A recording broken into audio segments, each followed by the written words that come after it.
ISF ও CPM যে মহাজোট হতে পারে, কিন্তু রীতিমতো জোটের সরকার।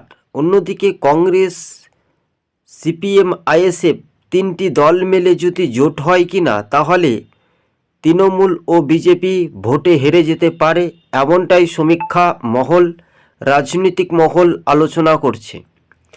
তবে আইএসএফের বড় একটা ভূমিকা ২ পরগনা জেলায়।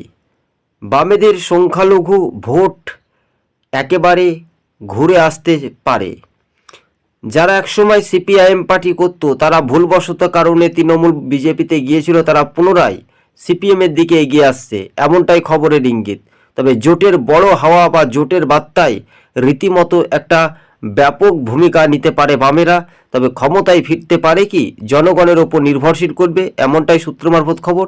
26 টিভি ইউটিউব চ্যানেলটি ভালো লাগলে সাবস্ক্রাইব করে সঙ্গে থাকুন। ধন্যবাদ। আজকে